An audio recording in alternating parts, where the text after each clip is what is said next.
Bismillahirrahmanirrahim. Assalamualaikum warahmatullahi wabarakatuh. Saudaraku pemirsa MTA TV dimanapun Anda berada, puji syukur Alhamdulillah senantiasa kita panjatkan kehadirat Allah Subhanahu wa Ta'ala atas limpahan karunia nikmat dan juga rahmatnya, sehingga di kesempatan kali ini kita bisa berjumpa kembali dalam program informasi teknologi. Nah pemirsa, tahukah Anda kalau aktivitas kita setiap hari itu pasti akan menimbulkan limbah? Dari kita mandi pasti akan ada limbah cair, kita makan pasti ada juga sampah padatnya. Tak terkecuali dengan aktivitas ekonomi, pasti sudah barang tentu akan menimbulkan ekonomi limbah juga yang akan dihasilkan. Contoh di kota Solo yang terkenal dengan batiknya, sudah barang tentu pasti ada limbah cair yang dihasilkan dari adanya kegiatan ekonomi tersebut. Dan untuk mengolah hal tersebut perlu teknologi-teknologi yang bisa meminimalisir adanya hal buruk dari kegiatan ekonomi tersebut.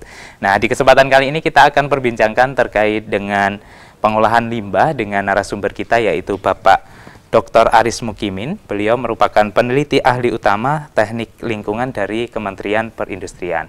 Dan kita sudah terhubung melalui aplikasi meeting online dan kita sapa. Assalamualaikum warahmatullahi wabarakatuh. Waalaikumsalam warahmatullahi wabarakatuh. Kabar baik dan sehat hari ini, Bapak Aris? Alhamdulillah sehat dan tetap beragama Islam. Alhamdulillah. Semoga Pak Aris senantiasa diberikan kesehatan ini.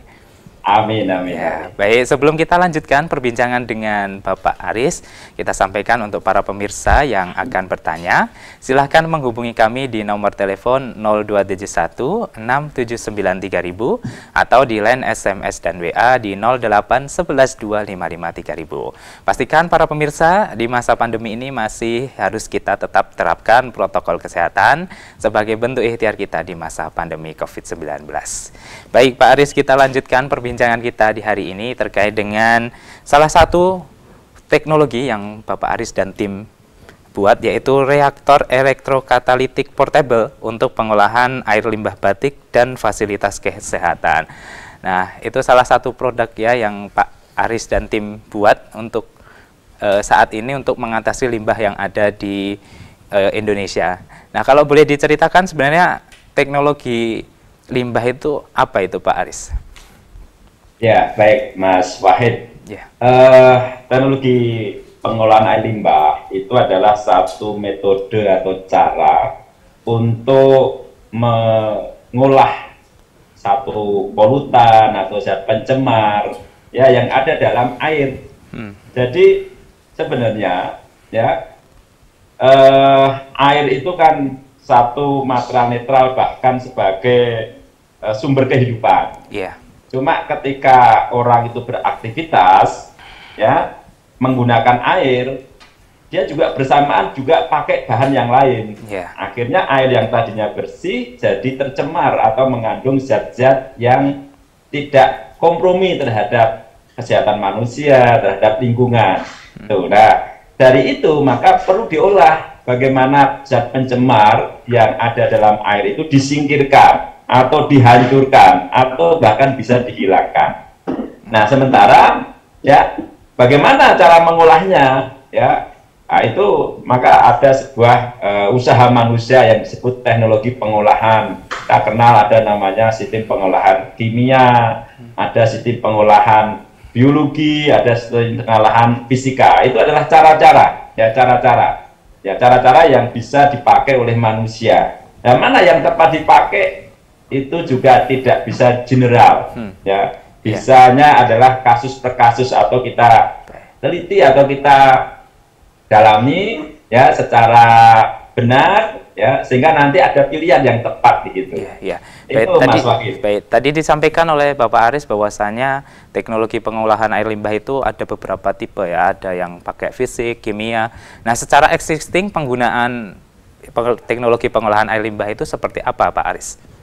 Ya, jadi gini, memang secara kelompok besar ya, saya sampaikan ada teknologi pakai fisika, ada teknologi pakai kimia, ada biologi. Kalau fisika itu biasanya satu proses ya yang didasarkan pada perbedaan fisik antara zat pencemar dengan airnya, kan gitu. Yeah. Kalau kimia biasanya dia pakai apa namanya bahan-bahan kimia.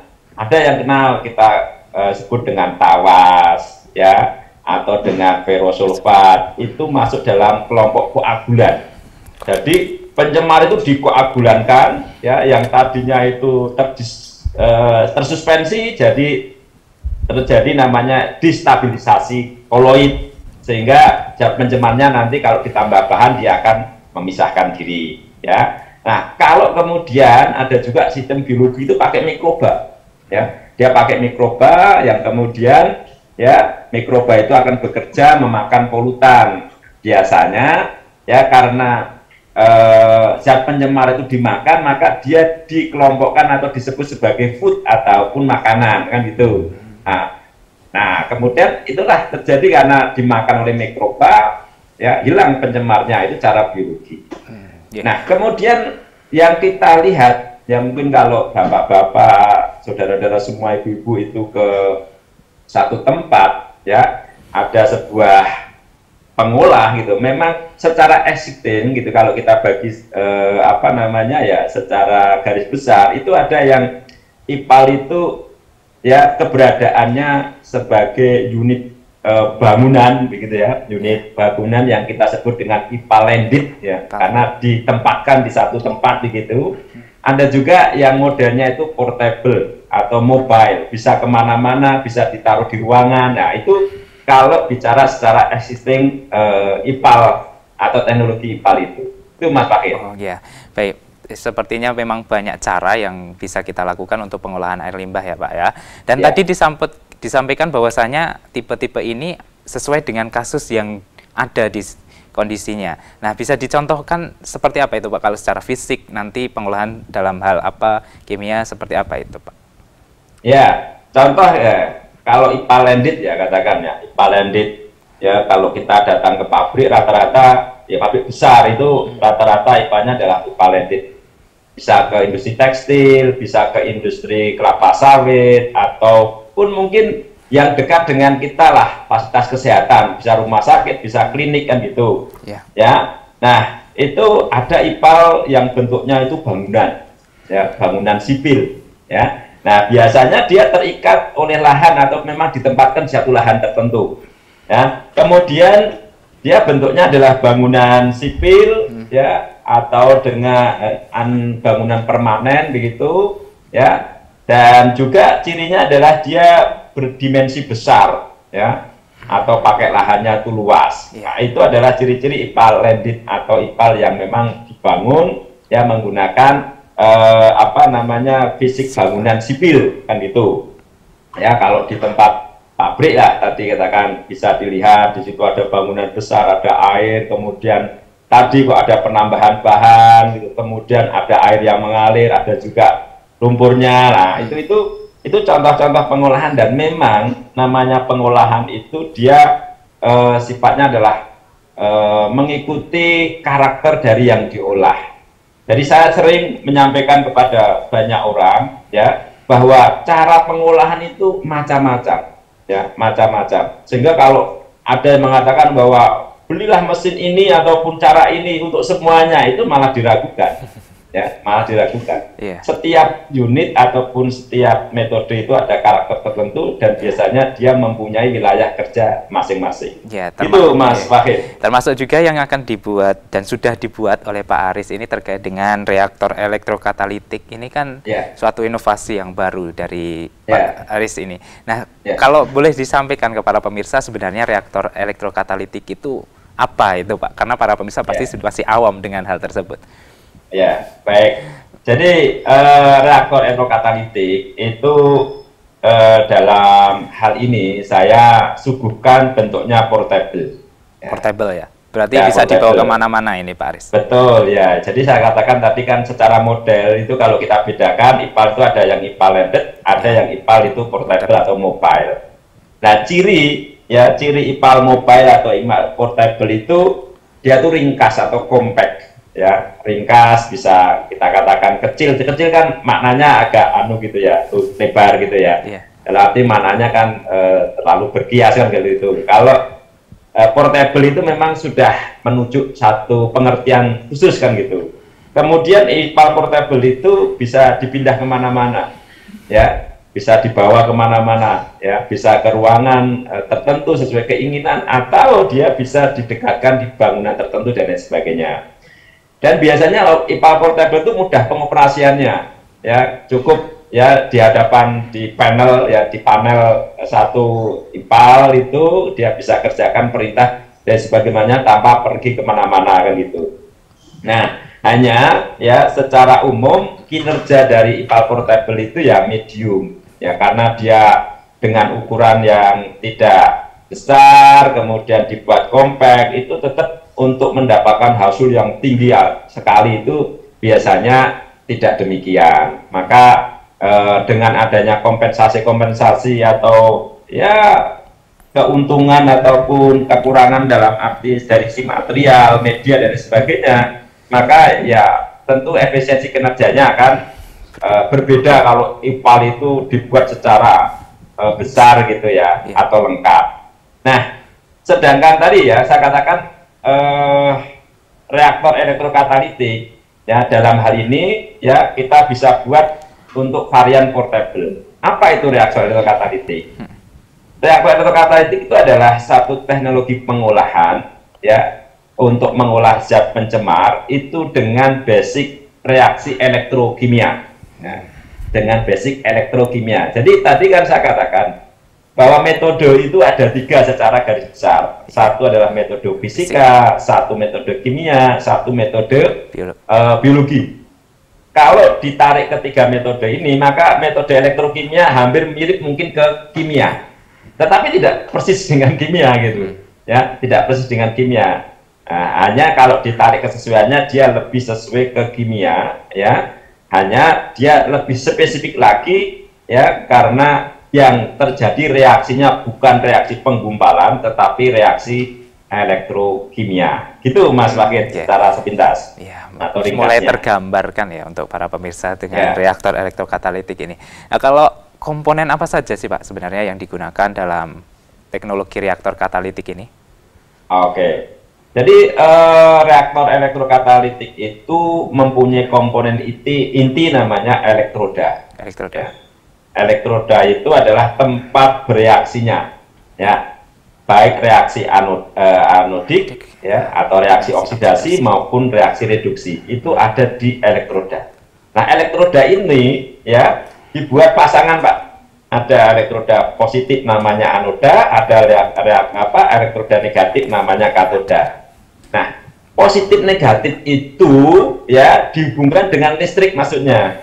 Ya, kalau kita listrik tahu kan ada kutub positif, ada kutub negatif, ya. Itu maksud kaitannya dengan teknologi atau reaktor elektrokatalitik ini. Makanya reaktor elektrokatalitik atau teknologi elektrokatalitik ini syarat utamanya selain material khusus tadi juga energi listrik. Ini tidak akan bisa bekerja tanpa energi listrik. Nah, gitu Pak Wahid atau Mas Wahid. Berarti memang perlu sumber daya listrik ya untuk melakukan proses elektrokatalitiknya. Iya, betul. Kalau dari komponen tersebut, apakah memungkinkan untuk adanya pengolahan air limbah yang kapasitasnya bisa dibilang besar itu Pak? Ya, bisa. Jadi saya katakan tadi memang teknologi ini termasuk customize, artinya mengikuti kebutuhan.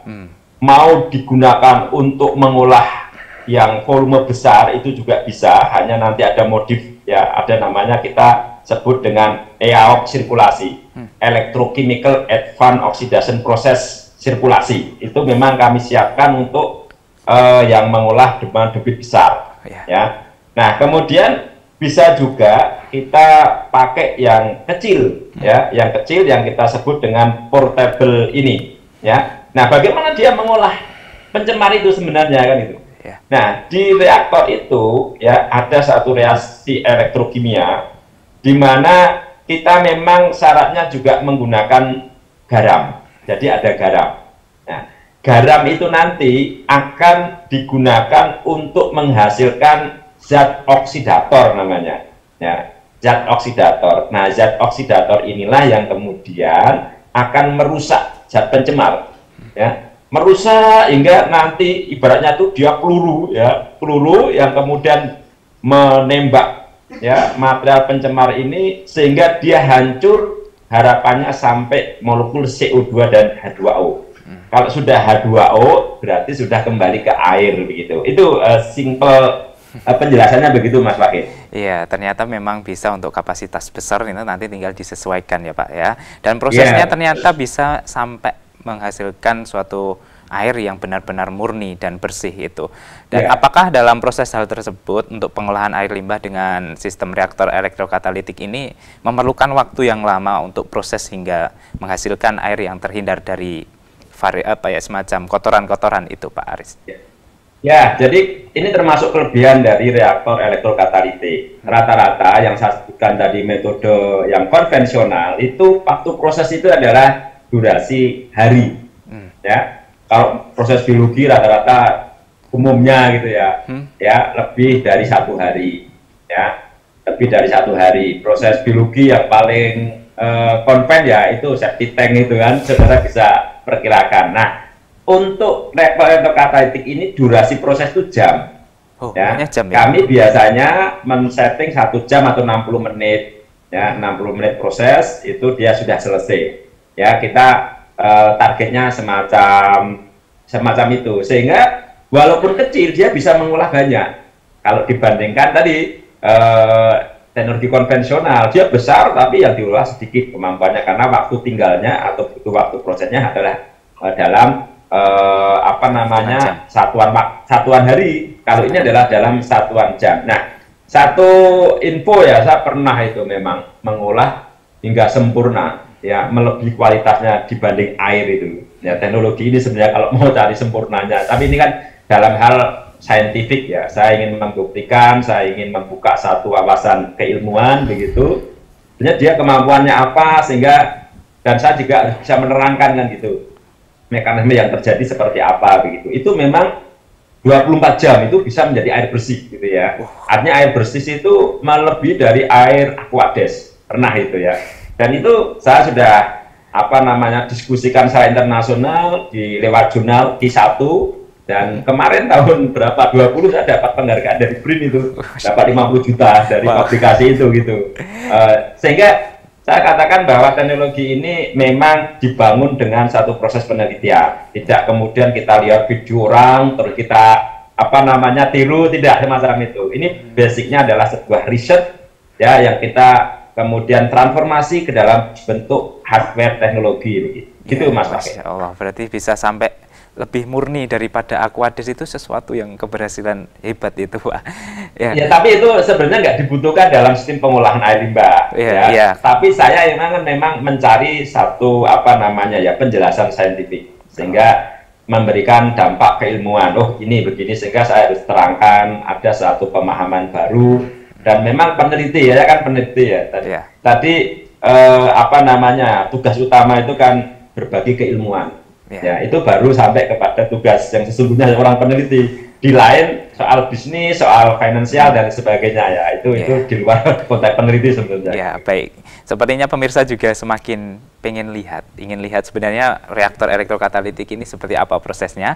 Namun kita akan lihat sejenak ini Pak Aris, dan kita sampaikan untuk para pemirsa yang akan bertanya. Silahkan menghubungi kami di nomor telepon 02716793.000 atau di line SMS dan WA di 08112553.000. Namun pastikan para pemirsa tetap bersama kami dalam program Informasi Teknologi.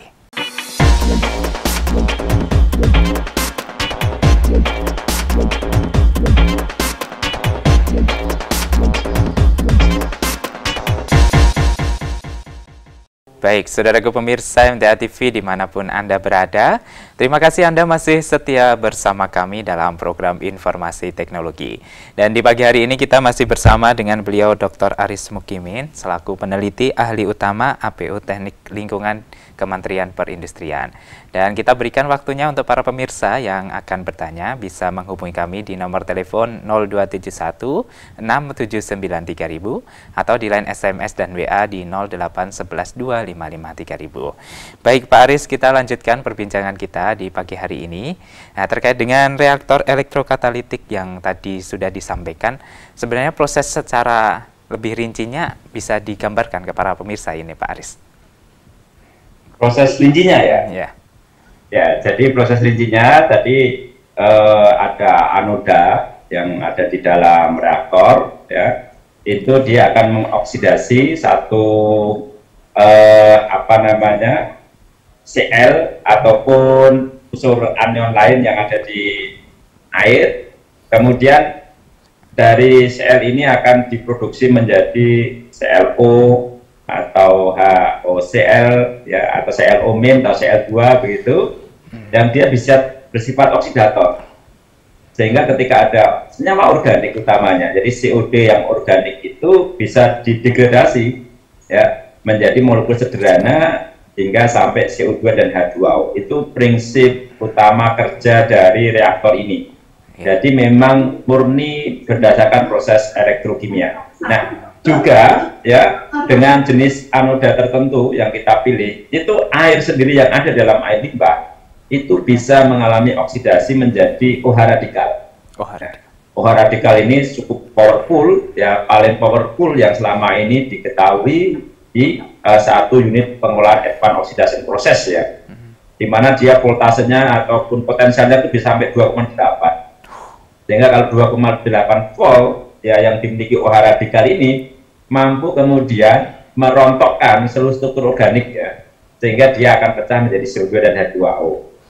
Nah, itu penjelasan saintifiknya. Di samping juga ya di reaktor elektrokatalitik itu ya akan ada gas oksigen sama gas hidrogen yang terbentuk. Ya, dua gas ini ya terbentuk halus sehingga dia bisa menjadi menjadi pembangkit proses flotasi. Kalau ada di limbah itu bentuknya koloid ya ataupun bentuknya suspensi, dia bisa terfloating ke atas. Ya, otomatis akan terpisah dari airnya. Nah, itu kelebihan dari reaktor ini. Ya, kelebihannya begitu.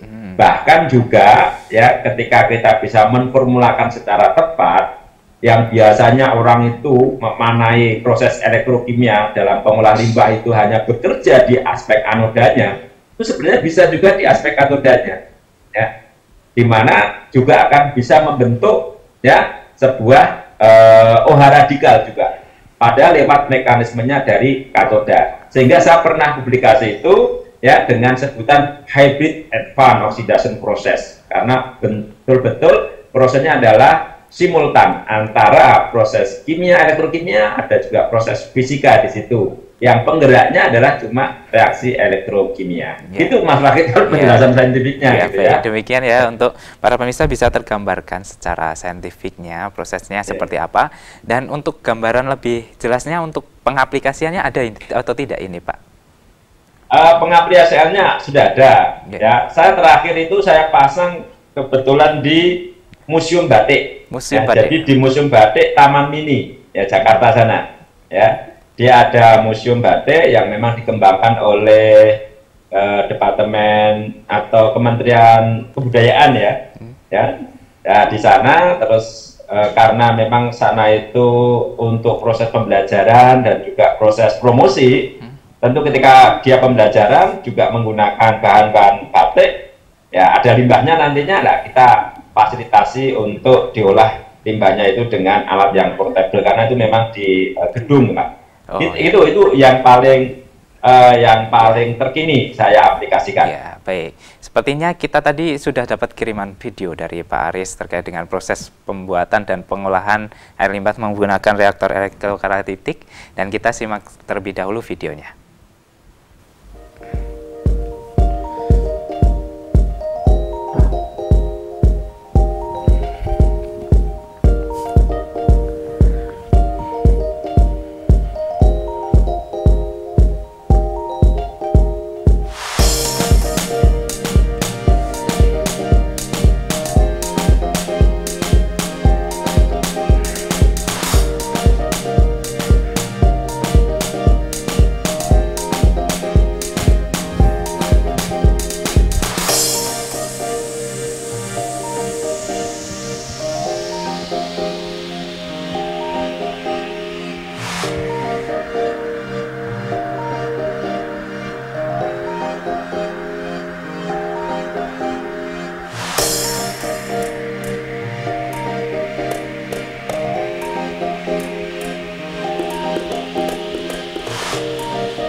Baik, demikian tadi untuk video proses dari reaktor elektrokatalitik, utamanya terkait dengan bagaimana proses awal dan hingga hasilnya.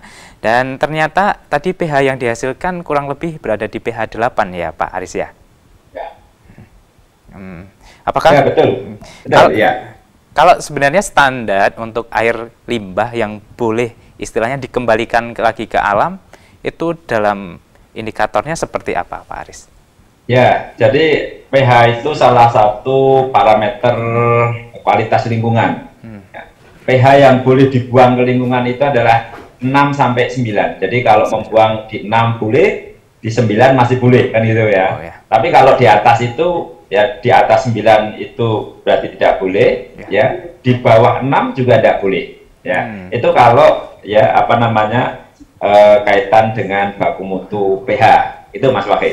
Oke, berarti memang dengan hasil yang tadi reaktor elektrokatalitik sudah sangat bagus ya Pak ya untuk dikembalikan ke alam lagi. Ya, itu dari unsur pH. Sebenarnya pH itu paling mudah dalam pengendalian ya untuk suatu cemaran.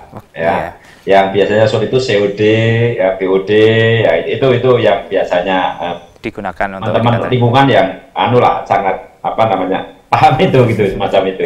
Ya, tadi di awal ada semacam serbuk putih itu yang dituangkan. Apakah itu tadi garam yang disampaikan oleh Pak? Betul. Jadi ini memang teknologi ada satu kebutuhan yang tidak bisa dihilangkan, yaitu garam. Ya, dia perlu garam. Elektrokimia itu reaksinya ya memang memerlukan satu elektrolit. Ya, karena gini Mas, elektrokimia itu kan ada perubahan dari energi listrik eksternal ya, itu kemudian dipaksakan terjadi reaksi di larutan. Nah, di larutan itu untuk terjadi satu arus reaksi itu harus ada pembawanya. Pembawa itu muatan istilahnya gitu ya, muatan ya. Itu sebagai makanya dalam pemakaian atau ketika reaktor ini difungsikan memang harus ada garam. Tapi ini satu case ya, satu industri ya, itu pengolahan limbah dengan teknologi ini nggak perlu garam. Tidak perlu garam. Kenapa? Karena dia biasanya untuk umpan boiler ya, itu kan dia harus melakukan pengolahan. Pengolahannya pakai resin. Nah, resinnya itu biasanya dia harus regenerasi dengan air garam. Nah, air sisa dari proses ini bisa digantikan untuk menstitusi atau menggantikan garam. Sehingga dia zero atau nol penggunaan bahan kimia berupa garam ini untuk mesin pengolah ini, Mas Wahid. Berarti memang sudah semua terkonsep dengan bagus ya Pak ternyata hari ini. Nah, ya harus dihubungkan supaya ekonomis itu. Ya, itu salah satu hal yang perlu pertimbangan juga ya Pak ya, karena tidak bisa menutup kemungkinan teknologi saat ini tuh ada semacam asumsi mahal itu Pak. Ya. Bagaimana dengan elektrokatalitik ini Pak? Apakah juga bisa dibilang mahal atau seperti apa ini penjelasannya? Ya, betul. Nah, teknologi ini biasanya menjadi titik lemah dalam kaitan pasar itu adalah investasi, karena kan harus ada mesin kan gitu ya. Ya, dia investasi yang tadinya tidak ada harus diadakan, dan biasanya tidak bisa kemudian pakai yang lama. Kalau sudah kemudian punya bangunan lama kan gitu ya, maka harus baru. Nah, ini biasanya perlu modal pembiayaan, pengadaan atau investasi di alat ya. Nah, kemudian juga pengoperasian. Ada beberapa orang itu mempersepsikan ya, pengolahan itu pokoknya kalau sudah ada alat sudah nanti dipakai jalan, nggak begitu ya. Pengolahan limbah itu ada biayanya, ya, ada biayanya. Nah, untuk elektrokatalitik ini pembiayaan pengolahan itu ada dua sumber. Kalau nggak punya air regenerasi tadi, ya dia harus pakai garam. Garamnya garam paling rendah kelasnya, nggak pakai garam dapur bukan gitu ya, garam krosok atau berapa itu kalau di pasaran itu harganya per kilo 750 rupiah kan gitu per kilo. Nah, itu harus pakai garam ya, dengan estimasi 1 liter itu 4 gram memang. 1 liter itu 4 gram terbaiknya gitu. Bisa dikurangi kalau kita memang mau mentarget kualitasnya tidak terlalu bagus yang gitu.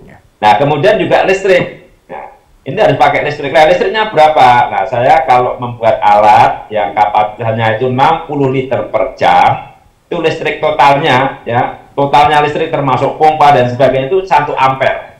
Ya, 1 ampere itu berarti senilai 220 watt per jam ya. Kalau kita itu berapa, 1 kWh-nya adalah 1400 ya, ya bisa dikalikan ya, 1400 kali 0,2 kan kW kan gitu ya. Ya, rendah sebenarnya, insya Allah rendah secara operasionalnya ataupun biaya operasionalnya dibanding yang lain. Yang lain itu ya mahal lah kan gitu, karena ya tadi memang kita sudah setting bagaimana seminimal mungkin untuk konsumsinya, Pak Mas Wahid. Baik, memang sudah didesain tidak pengeluarannya juga tidak banyak itu ya Pak Aris ya. Nah, kalau dari sistemnya ini tadi kan 1 jam bisa kurang lebih 60 liter. Itu dalam pengolahannya berkali-kali atau sekali jadi itu Pak Aris? Ya, itu jadi kalau 1 jam itu ya, kalau karena memang mesinnya kita tadi ya, mesin itu kita bisa buat secara customize, artinya kita sesuaikan nama si pembelinya gitu ya. Nah, saya paling kecil membuat itu tadi 60 liter per jam, artinya dia 1 jam itu bisa mengolah 60 liter ya. Nah, kalau nanti dioperasikan 3 jam ya berarti 60 kali 3 kan gitu ya. Itu dan seterusnya, itu maksud dari kapasitas pengolahannya semacam itu Mas Fakir. Ya, berarti 60 itu untuk sekali proses ya Pak Aris ya. Betul ya, ya karena memang alatnya semacam itu ya. Nah, nanti kaitannya dengan investasi, pasti kalau 60 liter per jam lebih murah dibanding kita juga bisa menyediakan yang 100 liter per jam atau 300 liter per jam. Itu yang portable ya. Yang portable. Apakah juga memerlukan intake dulu Pak, semacam untuk wadah apa ya, sebagai wadah limbahnya baru nanti bisa digunakan untuk proses dengan mesin ini?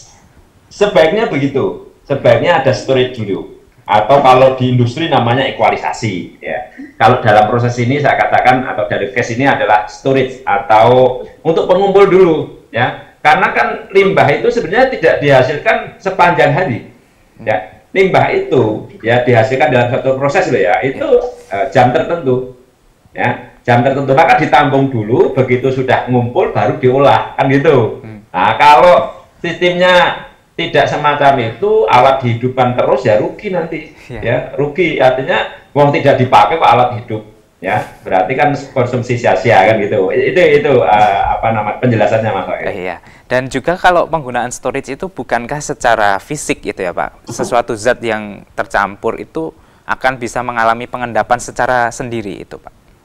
Ya, oke. Jadi tadi ya, store itu bisa dalam bentuk bangunan sipil, bisa juga dalam bentuk wadah yang ada ya, pakai PVC dan lain sebagainya.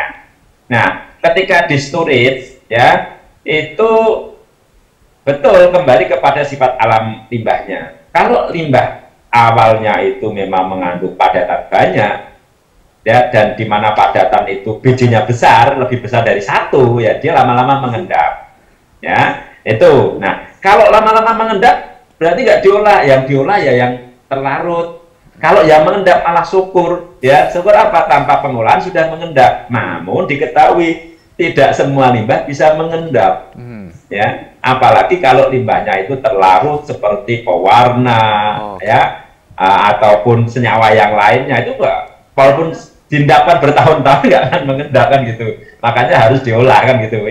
Itu apa namanya penjelasan simpelnya semacam itu Mas Fakir. Berarti untuk penggunaan elektrokatalitik ini semua jenis limbah yang baik itu terlarut maupun yang bisa jadi melakukan pengendapan secara sendiri itu bisa dilakukan itu Pak.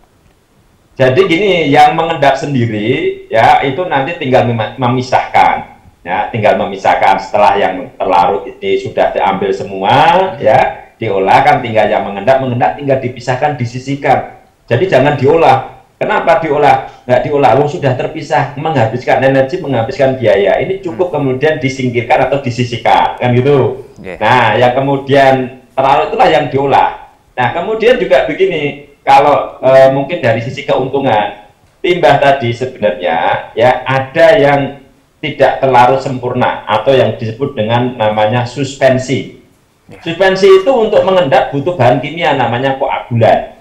Nah, di elektrokatalitik kita tidak perlu takut terkait suspensinya. Nah, kalau dia cocok, nanti suspensi yang bandel itu bisa terfloating atau mengambang. Itu anunya, karena tadi di proses reaktor ini ada yang namanya hidrogen dan oksigen generation. Artinya terbentuk juga H2 dan O2 yang dia bisa bersifat seperti DAF. Ya, dissolved air flotation, yang dia akan mengangkat polutan ya yang bentuknya solid tadi. Itu. Baik, ini adalah keunggulan-keunggulan yang sudah disampaikan dari Pak Aris terkait dengan reaktor elektrokatalitik, dan semoga semakin menjadi yakin kalau pemirsa dengan teknologi ini, reaktor elektrokatalitik ini bisa menjadikan alam ini sebagai sehat kembali, tidak tercemar oleh limbah itu ya Pak Aris ya. Nah, kalau untuk limbah apa saja yang bisa diproses oleh reaktor elektrokatalitik ini Pak? Apakah hanya limbah dari batik saja atau mungkin ada dari farmasi atau yang lain bisa digunakan? Ya, baik. Sebenarnya limbah ini tidak mengkhususkan terkait komoditas ya. Jadi ketika kita mengolah limbah itu kan yang jadi target itu adalah jenis polutan. Nah, jenis polutan yang memang concern dari teknologi ini utamanya adalah jenis polutan organik. Ya, jenis polutan organik lah. Polutan organik itu keluar dari mana? Bisa dari batik, bisa juga dari farmasi, bisa, ataupun senyawa ataupun jenis industri yang lainnya. Nah, yang pernah saya cobakan memang untuk limbah batik. Kemudian saya juga pernah cobakan untuk limbah sasirangan. Pernah saya ada satu rencana proyek dengan ya industri atau IKM sasirangan di Kalimantan. Saya pernah cobakan, itu bagus. Juga bisa juga dengan limbah batik itu kan macam-macam ya. Ada juga di Jogja itu saya temukan namanya jumbutan ya. Limbah jumbutan. Nah, limbah jumbutan itu juga bisa diolah dengan sistem ini. Nah, di samping yang pernah saya coba juga di luar konteks batik itu adalah farmasi antibiotik, itu pernah juga, sama limbah rumah sakit. Ya, limbah rumah sakit kebetulan saya juga pernah membuat IPAL rumah sakit tertentu ya, pakainya masih konven. Saya juga ingin coba dengan teknologi ini, ternyata bisa ya, bisa. Itu Mas Lagi. Ya, baik, ternyata banyak hal ya yang bisa dilakukan oleh reaktor elektrokatalitik ini, dan sebenarnya masih banyak pertanyaan dan pengen bahas banyak ini dengan Pak Aris, namun karena keterbatasan waktu barangkali ada semacam semangat untuk para pemirsa terkait dengan pengolahan air limbah ini Pak. Ya, saya ya memang peneliti di teknologi lingkungan begitu ya, yang kerjaannya menyediakan teknologi pengolahan itu ya, sehingga kalau ada orang yang mengolahkan limbahnya itu kan menjadi ya satu ya sesuai dengan pekerjaan saya gitu ya. Tapi bukan semata-mata saya ingin cari pekerjaan gitu, tetapi sungguhnya ada spirit ya, kita semua mungkin umat muslim dan juga orang non muslim, semuanya manusia itu kan juga diperintahkan untuk jangan membuat kerusakan di muka bumi. Wala tufsidu fil ardi ba'da islahiha, itu kan satu ayat dari Allah. Janganlah kamu membuat kerusakan di muka bumi setelah diciptakan dengan baiknya gitu. Artinya bumi ini dikaruniai Allah sangat baik ya, maka kalau ada rusaknya itu akibat perbuatan manusia. Nah, sumber atau salah satu penyebab kerusakan di muka bumi itu adalah adanya pencemaran, dan itu adalah kita manusia. Maka mari kita kurangi ya penyebab pencemaran dengan cara adalah mengolah pencemaran yang kita hasilkan, sehingga kita tidak tergolong orang yang merusak ya bumi ini. Itu mungkin baik, penutup dari saya yang saya sampaikan, Mas. Terima kasih ini Pak Aris atas ilmunya dan juga motivasinya. Semoga Pak Aris senantiasa diberikan kesehatan, dan jumpa lagi di lain waktu ini Pak Aris. Assalamualaikum warahmatullahi wabarakatuh. Waalaikumsalam warahmatullahi wabarakatuh. Baik, saudaraku pemirsa MTA TV dimanapun Anda berada, demikian tadi informasi teknologi untuk edisi kali ini. Kami mengucapkan terima kasih untuk partisipasinya, serta mohon maaf apabila ada salah kata dan perbuatan yang kami lakukan. Dan juga jangan lupa untuk tetap terapkan protokol kesehatan sebagai bentuk ikhtiar kita di masa pandemi COVID-19. Akhirnya, saya Wahid Arifuddin pamit undur diri. Wassalamualaikum warahmatullahi wabarakatuh.